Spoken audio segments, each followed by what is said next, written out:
ଦେଖନ୍ତୁ ଆଜି ମାନେ ଭାରତ ଜିତିଛି କହିଲେ ଚଳିବ, କାହିଁକିନା 140 କୋଟି ଜନତା ଆଜି ଜିତିଛନ୍ତି। ୱେଷ୍ଟବେଙ୍ଗଲ ଜିତିଛି ମାନେ ଆମେ ଭାରତ ଜିତିଛି।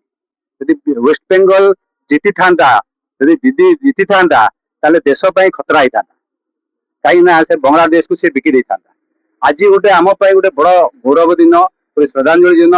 ଯୋଉ କାର୍ଯ୍ୟକର୍ତ୍ତା ଆମର ବିଜେପିରେ ଭାରତୀୟ ଜନତା ପାର୍ଟିର ଯୋଉ କାର୍ଯ୍ୟକର୍ତ୍ତା ବଳିଦାନ ଦେଇଥିଲେ ୱେଷ୍ଟବେଙ୍ଗଲରେ, ଯୋଉ ଭଉଣୀ ମାନେ ବଳିଦାନ ଦେଇଥିଲେ, ଯୋଉ ଭଉଣୀ ମାନଙ୍କୁ ରେପ୍ କରି ସେମାନେ ଫିଙ୍ଗିଥିଲେ, ଆଜି ଆମ ପାଇଁ ଗୋଟେ ଶ୍ରଦ୍ଧାଞ୍ଜଳି ଦିବସ, ବହୁତ ବଡ ଦିବସ ଆଜି।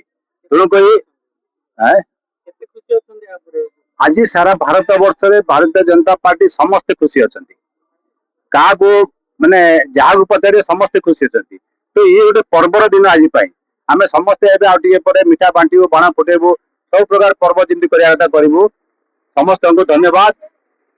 ମାନେ ଆମେ ଏଇଥିପାଇଁ ମୁଖ୍ୟତଃ ଆମର ପ୍ରଧାନମନ୍ତ୍ରୀ, ଯଶସ୍ୱୀ ପ୍ରଧାନମନ୍ତ୍ରୀ ନରେନ୍ଦ୍ର ମୋଦୀଙ୍କୁ ଅଶେଷ ଅଶେଷ ଧନ୍ୟବାଦ, ତାଙ୍କ ଟିମକୁ ଅଶେଷ ଅଶେଷ ଧନ୍ୟବାଦ, ଆଉ ବେଙ୍ଗଲର ସମସ୍ତ ବାସୀଙ୍କୁ ଧନ୍ୟବାଦ, ଆସାମର ସମସ୍ତ ବାସୀଙ୍କୁ ଧନ୍ୟବାଦ, ପଣ୍ଡିଚେରୀର ସମସ୍ତ ବାସୀଙ୍କୁ ଧନ୍ୟବାଦ।